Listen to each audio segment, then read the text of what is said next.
Welcome, everybody. Good to see you all today. Welcome to the 34th Annual Peer Mediation Conference, Adventures in Peer Mediation. The Peer Mediation Conference has been bringing together youth peer mediators ages 8 to 18-year-olds for over 30 years. This is the first year the conference has gone virtual to connect peer mediators around Hawaii and others aspiring to develop their own peer mediation programs. My name is Jose Barzola from the Matsunaga Institute for Peace at the University of Hawaii, Manoa. This year's Peer Mediation Conference is brought to you by a wonderful collaborative of 22 different organizations, which you saw a slide from earlier, around Hawaii that support this conference that is spread out throughout the month of April. The Peer Mediation Conference consists of an opening panel, 16 skill workshops, and a closing panel. You can learn more about all the events at matsunagainstitute.eventbrite.com. You can also see a recording of the events later on at the Matsunaga YouTube channel, which I'll be sending it out to everyone who's registered. Today's event will focus on the skills workshop on assertive mediation, assertive communication training, actually, with Majidah Lebarre. Thank you for joining us to learn about peer mediation skills. This session is an opportunity to learn the differences between passive-aggressive and assertive communication. Practice assertive communication techniques through interactive activities today. Majidah Lebarre is a program manager at Kuakahi Mediation Center on the Big Island of Hawaii, where she teaches and develops curriculum for peer mediation and coordinates community workshops and trainings. She earned her Bachelor's of Arts in Political Science from Washington State University and a Master's of Arts in International Relations from the University of Sussex in the United Kingdom. And to get us started, I'm going to turn it over to our good friend, Majidah. So thank you again. Thank you so much, Jose. I'm really excited to be here. And thank you all for being here as well, and to learn about assertive communication. Like Jose said, my name is Majidah. I'm the program manager at a place called Kuakahi Mediation Center. So we are on the Big Island of Hawaii in Hilo. And we are a nonprofit community center that serves East Hawaii. And right now I am in the mediation room. So I'm just going to give you a quick tour of the mediation room. This is where some of the magic happens here in the mediation room. And as you can see, we have this lovely view here. Oh, is it going to focus, refocus? No. Okay. Well, you can see the ocean from here. So when folks come and they have their in-person mediations, it's really nice to have this kind of calming atmosphere. So we do at the mediation center, we do mediations. Obviously, we have facilitations and we have trainings. We have a peer mediation program where we serve the elementary and middle school here on the Big Island. So we also not only just have the peer mediation program, but we also have a conflict resolution skills series that we have for elementary and middle school as well. So today's session, the assertive communication, is it's a part of that conflict resolution training series. So thank you for coming. And that's why I'm here to talk to you all to help you communicate better with your teachers, your friends, your family, so that you can better express yourselves, express your needs and your wants, as well as not get walked all over or pushed around, right? Nobody likes to get pushed around or bullied. So, okay, I'm gonna share my screen. And because I have a little PowerPoint slide for you all to share. Oh, all right, assertive communication training. So what we're going to learn today is assertive communication. I'm sure I see most of you have your cameras off. So even though we are, and Jose will be checking the chat box, do feel free to use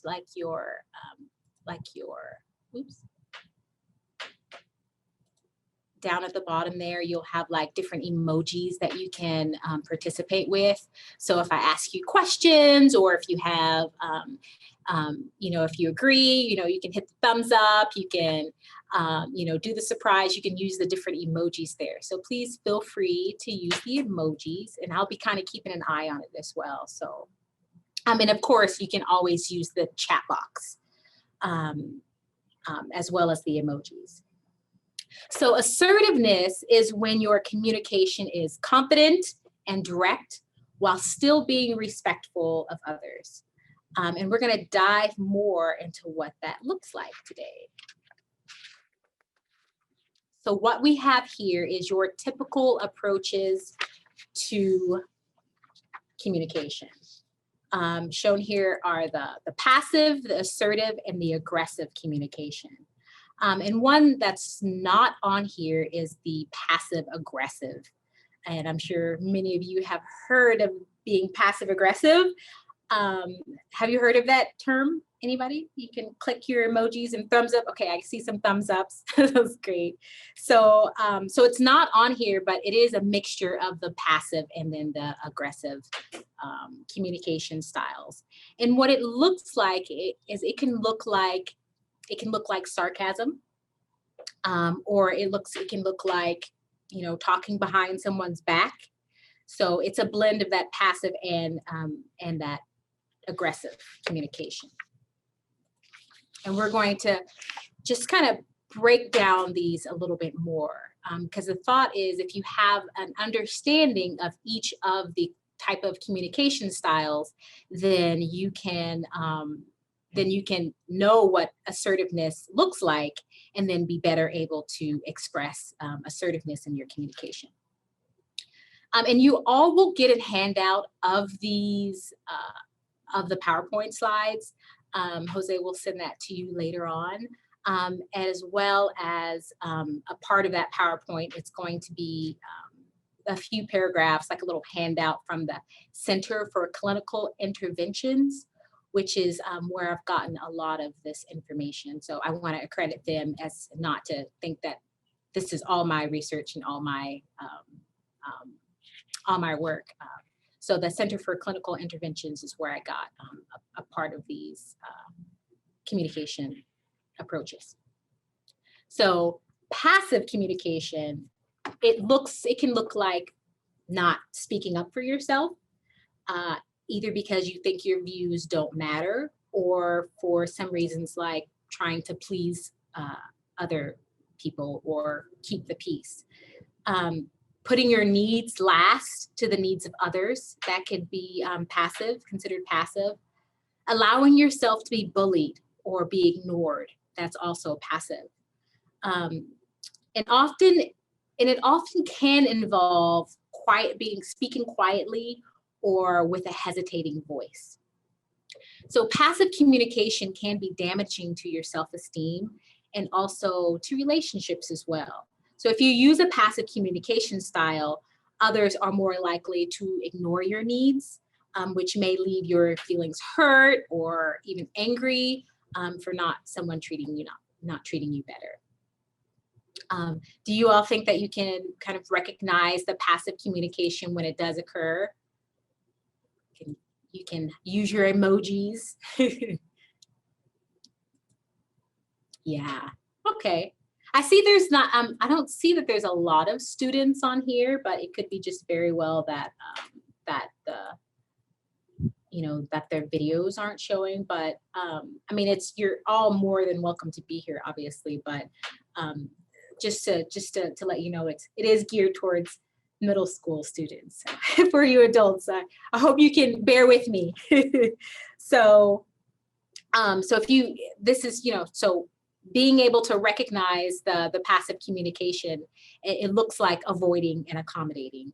And sometimes the passive communication style is useful. And sometimes you may need to be more passive with like a teacher or a principal or even a parent, because we all see them as authorities. So it's not that passive communication is bad. And sometimes it does have its uses. And then now perhaps you'll be able to recognize it when you see it as well. Up next, we have aggressive communication.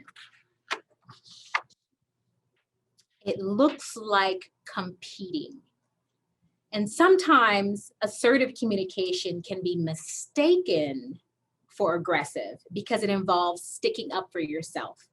But the two are quite different. And the main difference between the two in aggressive communication and assertive communication is that with assertive communication, you take others into consideration and treat them with respect. So with aggression, there's no compromise, there's no, it's not, you know, listening to their needs, it's my needs and my opinions and forcing those onto other people. That's being aggressive. And often this is what bullying does look like, and pushing others around. It's when only your needs matter. It damages relationships and can lead to shouting or even physical aggression. So now, knowing what aggression is, have you all seen or witnessed aggressive behavior before? I'm sure you have. Yeah. Okay. I see some heads nodding and some thumbs up, so that's great. So just as with passive communication, sometimes aggressive communication is necessary. For instance, if someone is trying to physically harm you, then you might want to be a little bit more aggressive with your communication. Or, I mean, if you're in a sports game, for instance, that aggression is an appropriate response. I mean, if you're playing soccer or football and you want to be aggressive, right? So that sometimes that aggressive communication is necessary. Okay, but when it comes to and we'll focus on this the remainder of the time. When it comes to getting your needs met while still respecting others, assertive communication is the most appropriate approach. And assertiveness looks like compromising and collaborating.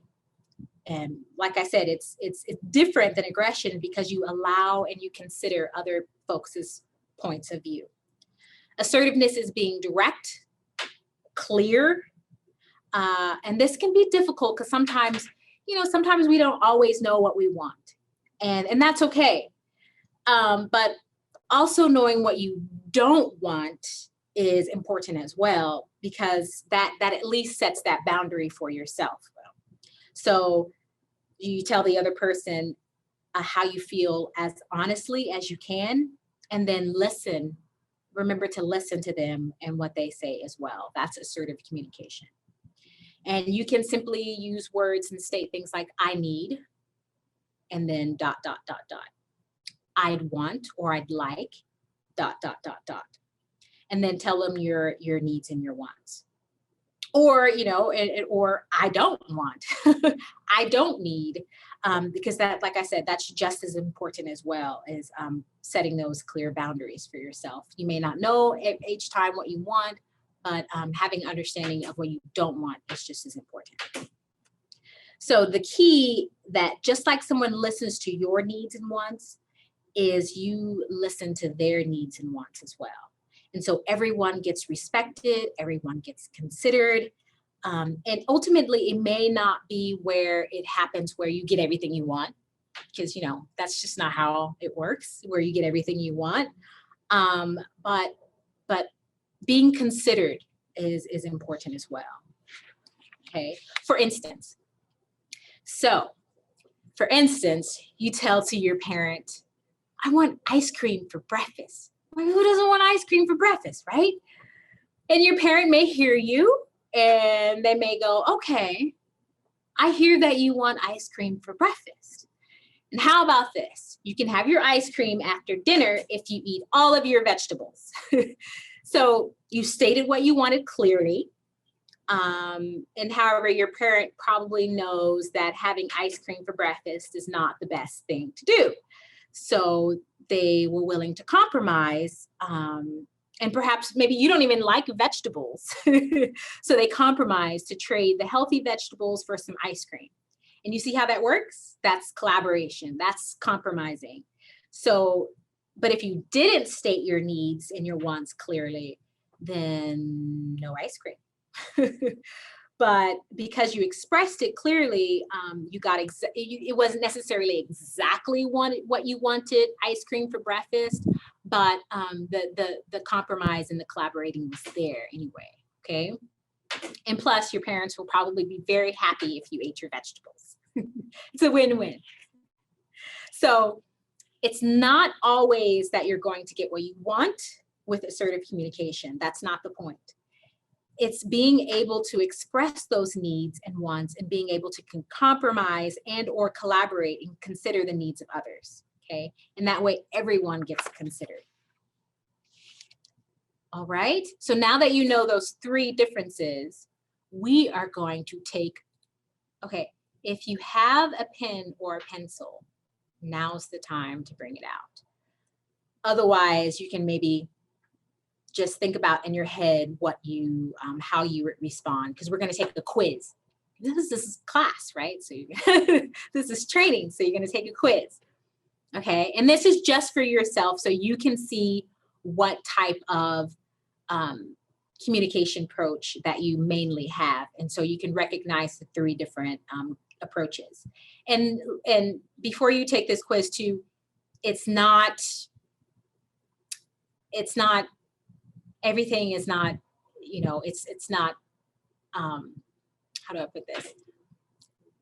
Just because you have a different communication style doesn't mean that it's wrong. It's just recognizing your communication style, okay? So the quiz. And you can answer A, B, or C. If someone says, this is how we've always done it, what would you say? A, oh, that's fine. B, well, that needs to change.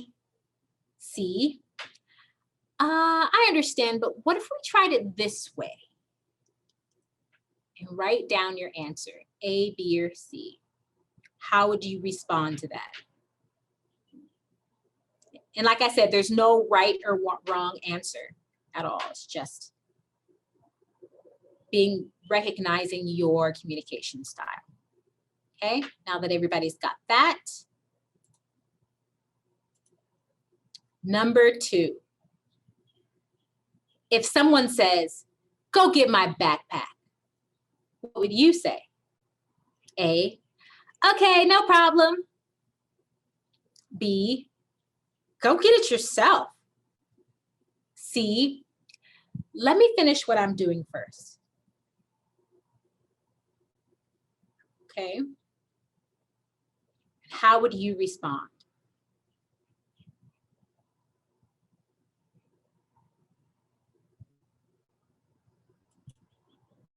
Next, you are working together with your classmate and feel like they aren't listening to your ideas. What do you do? Nah, nothing. A, B, yell to get their attention. C, tell them that you have an idea and clearly tell them what it is. How would you respond? A, B, or C?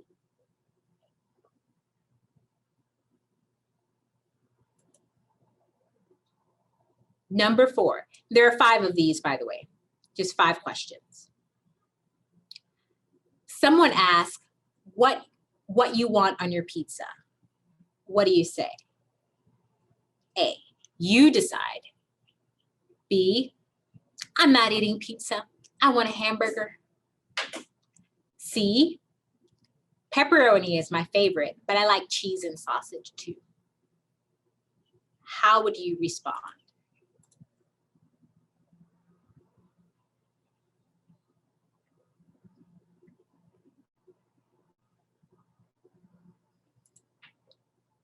Okay.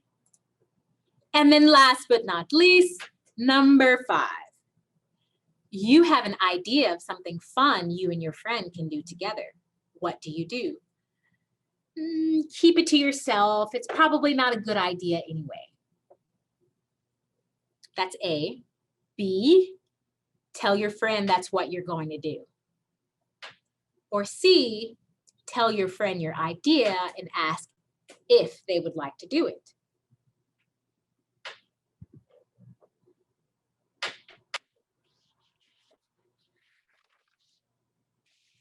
Okay, and that's the last one. So I'm just gonna exit out of this screen, stop my screen share for a little bit, because I want to see some of your responses for this. So with that, you all answered the 5 questions, and now what mainly, I want to see in the chat box, if you can see, were you mainly get A's? Oh, and by the way, I did not invent these questions. I'm not going to take credit for it. I got this, it's copyright counselor Chelsea, and they have a whole like assertive communication training. So I don't want to take credit for those questions. I got it from them, just to say that. Okay, so did you get mainly A's? Anybody get mainly A's? From the chat box, it says it's like mainly C's, mainly. Why are you all here at this assertive communication training? You already know. No. So if you have all C's, that is the assertive communication. That's mainly where that comes from. A's are passive communication. And then B's are aggressive communication, as you can probably gather from all that. You already, somebody preaching to the choir. No, that's fine.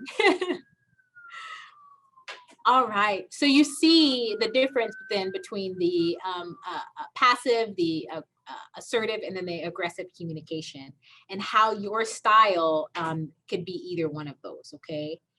And just to be, let me just go ahead and reshare that again, because just to be clear too, we can all have a mixture of all these different communication styles, and sometimes it depends upon who you're talking to, in the situation that you're in. So like perhaps to your parents, you may be more passive, or maybe your grandparents, you may be more passive, or your teacher. And especially like if you're in trouble, to get out of trouble, you might want to be more passive. And perhaps to your younger sibling, you're more aggressive. Or if someone is violating you in any way, then you may want to be more aggressive. So there's no right or wrong way. What really matters is the technique that works. And assertive communication makes sure your needs and your wants are stated while still respecting others. But I also wanted to let you all know what those other approaches to communication looks like, so you can tell the difference. Okay, and so as you can see here from this slide, you can see the differences between all 3 of these all together, okay? Nobody likes to get stepped on. Yeah. Okay, so you can just kind of get a shot of that, or get a look at that. Okay. So that's the end of the presentation. So mahalo nui. And perhaps if we can take some questions or some comments in through the chat box. Thank you so much, Majidah. I just wanted to let you know there have been some questions already that have come in, so sure, you don't have to like scroll through it all. I'll help you out. So someone asked, do you find that other people, quote unquote, shut down with an aggressive communicator? I mean, it obviously depends upon the person.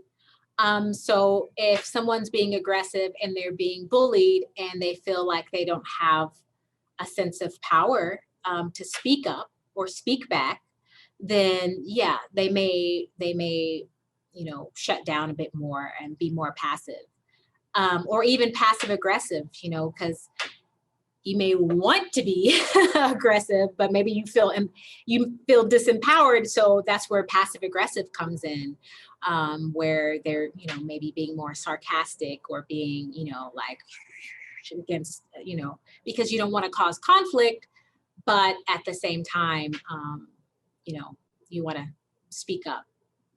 So that's where that passive aggressiveness comes in. But yeah, ultimately it's really difficult, you know, and that's a part of, you know, what the mediation centers do as well. It's difficult to be in a conversation with a person who's being aggressive, but also, you know, being able to clearly hear what their needs are, and then let them know what your needs are as well. Be like, okay, I hear that you're really angry at me because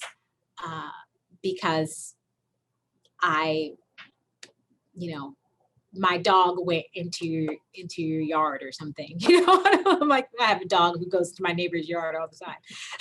He's mad at me all the time. And but yeah, being able to hear that, being able to hear the concern, but being able to clear and say, hey, you know, I apologize, I don't have a fence. Yep. So I try my best to keep my dog into my yard, and I respect you, and then also hear my needs as well. Okay. Thank you. Another question we had: do you think culture could can be a major factor for aggressive communication?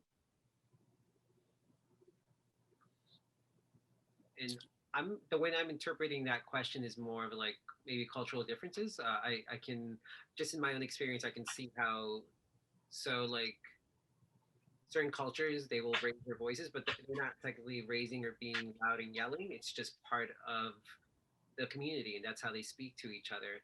Where in other cultures, you know, it might be perceived as like, oh, that person's really yelling at me. So I think that may be what it's getting at. Whoever wrote that it's like very spot on, because so I come from a very large family, so we all talk loud, but none of us are being aggressive. Like none of us are being aggressive. We're just all just being, you know, because that's how we communicate, is just being boisterous. And so yes, especially in certain, you know, certain circles and circumstances, that can be mistaken as being aggressive, when it's really, you know, there is a thin line between aggressive and assertive communication, and that's why I showed you all three of those, because there is a distinction though, and being able to recognize that distinction, because you can mistake someone's assertiveness as being aggressive. But when they're clearly respecting you, and they're clearly being, you know, they're also clearly stating their needs, then, you know, that's being assertive. And that's the kind of communication that I appreciate, at least when people are being very direct and clear, instead of, you know, not saying what they really mean, or not saying it all and getting trampled on, because nobody likes to get trampled on. I hope that answered the question. Yeah, no, thank you. Actually, someone as a follow-up, they said, don't you think that depends on the situation?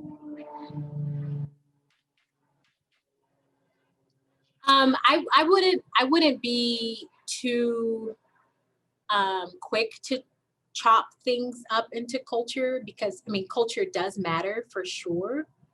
But, and you know, there are certain cultural norms. For instance, you know, in the, you know, here in, you know, in Hawaii, or even any of the Pacific Islands, you know, it's very respectful to listen to your elders and be more aggressive or be more assertive to your elders.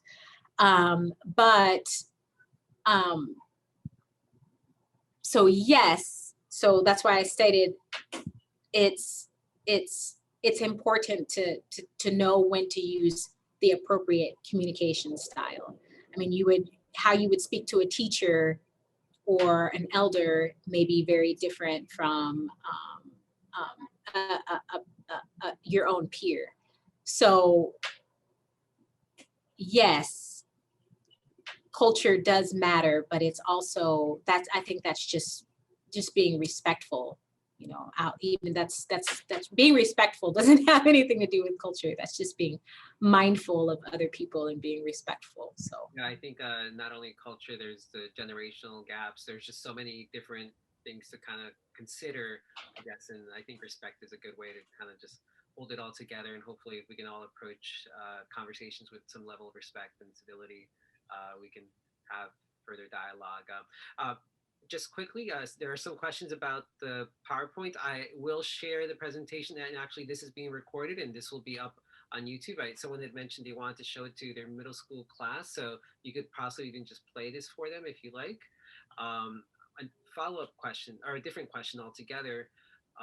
There's a couple of them all over the place, but I didn't want to miss out on this one. How does one reconcile wanting to be polite, quote unquote polite, and not wanting to be quote unquote passive? Do you have any tips for it? Well, if you're clearly stating your needs, or what your likes or dislikes are, then that's not being passive. You can still, I mean, that could be, that's just, you know, then you're not being passive. You can say it in a gentle way, and it may come off like it's passive because you're saying it in a gentle way, but I think that's the big distinction there, is being able to clearly state your needs. And then when someone counters you and say, oh, this, then you can be respectful and listen to what their needs and wants are as well. Thank you. Someone has a different follow-up to that one was, are there any tips on how help somebody to move from passive to aggressive, or from passive to assertive, I guess? I think that's more of a personality situation right there, characteristics. Yes and no, because these are also, communication is skills that we're all learning. I'm learning, still learning.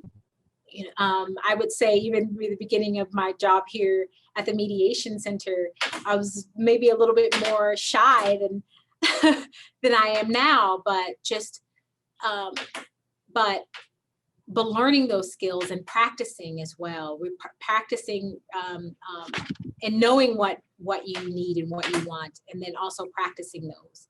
And then you might catch yourself, maybe you go, oh, and then you realize that it's you're being more passive. You can stop and back up, and then, okay, let me restate that, and that's okay. It's to practice, and then but the first thing about practicing is recognizing what it is. So. No, thank you. And yeah, there's a couple dialogues here about work settings and trying to. So someone shared about any tips for helping to what appears to be passive styles would be more vocal for group participation and work productivity. We asked, I guess they asked people during it's part of the second and the third to last and the last that were mentioned.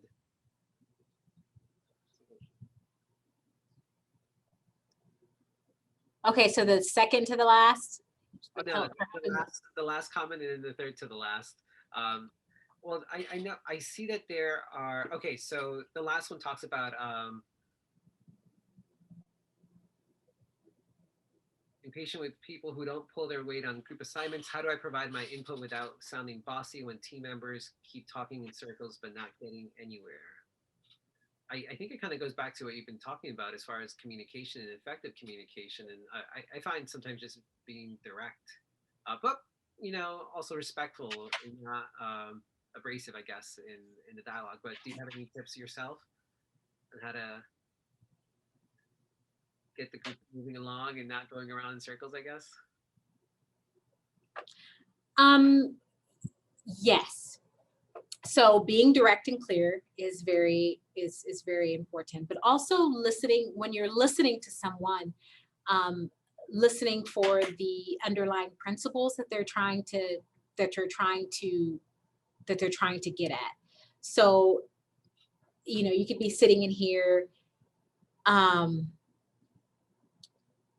you know, and they're like, I can't do this assignment because I don't have the right tools. My laptop is broken or something, whatever it is. And so listening, not that they're complaining that their laptop is broken, but listening in the fact that they need more tools in order to do the assignment, or more time, or assistance in that way. So listening to the principles and what they're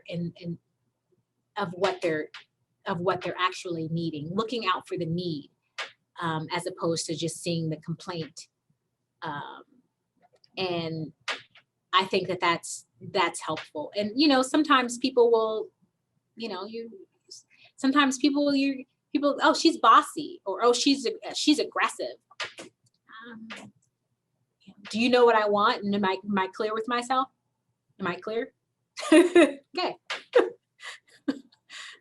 We had some in the audience also that provided some additional tips, saying it helps with group projects to talk about goals, rules, so these boundaries before the project begins. So almost like you're facilitating, or you're mediating. There's ground rules as we're going into a situation. So to kind of keep people on task, I think that's what they were leading. And I mean, that actually leads me to just thinking about just styles of facilitating. Just because you have an agenda doesn't necessarily mean, or just because you're in charge of the group doesn't necessarily mean sometimes you're the best person to lead the agenda or to lead that dialogue. And sometimes that's why people get professional facilitators out there to help you, especially in strategic planning and so forth, because you have a lot that you want to get through, and sometimes it's not possible. You brought up a really good listening. I personally have found that sometimes people just want to be heard, because they haven't been heard. They don't feel like they're being listened to, because everything's go go go, and sometimes by being or acknowledging them, whether it's through reframing or just repeating what they're saying, and they appreciate that, and sometimes you can get to that next step. I find that's a great skill set also when you're just dealing with people sometimes that may seem like they're going around in circles. It could just be that they haven't felt the respect or the importance of being in the group that they're collaborating with. For sure, Jose. I think that's right on. And that listening is such a huge part of communication that we miss. And you must be a mediator. Because it's one of those tools that the mediators use, is that to be a good listener. And it doesn't even necessarily have to do with solving someone's problem or figuring it out for them, but just listening, and then having that person be heard. And that goes back to the question before as well, in terms of when you're working in group settings and someone thinks you're being bossy or being aggressive when you're just trying to get things done. That's one of those tools to use. In fact, I think that's one of the first tools to use, is to listen. And once you get to that point where you stop and you're listening to what the principles are and what the underlying issues are, then it expands so much more, and then you get to see and understand so much more about what actually that person is trying to convey. So true. Thank you so much. I noticed someone mentioned to speak louder. I do apologize. That's actually something that over time kind of goes back to cultural, because in my family, we speak very loudly all the time, but in that I need to adjust. And sometimes I get too low in my tone as I'm speaking, just to be polite and respectful. We had some great comments. So thank you so much. Are there any additional questions from anybody in the audience today? I love how people are from all over. That's awesome. And then right here in Hilo as well. Yeah, we got a great crowd. We got people from New York and London. And thank you so much. 1 a.m. over there. Thank you so much for just being awake. I really appreciate it. They must have seen that you got your master's there. That's what it was. Well, without further ado, thank you, Majidah, for providing us these amazing skill workshop and for sharing more upcoming actually skill workshops over the month of April. I believe next week you'll be with us again. So I truly appreciate your insights into peer mediation, your approach as a peace builder, conflict resolver, but most of all, your passion and kindness in all that you do. Thank you. Last but not least, thank you. Thank you. Yes, Thank you all. and last but not least, thank you to all of you for joining today's event. We deeply appreciate your interest in supporting joining us to learn about peer mediation programs throughout Hawaii at the 34th Annual Peer Mediation Conference. And I just want to let you know that Adventures in Peer Mediation, and just a friendly reminder, we still have 14 more events left in the conference.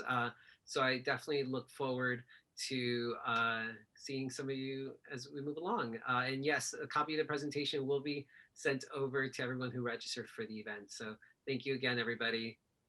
And if we have another one starting in 15 minutes or so, so I'll probably see some of you again. Take care.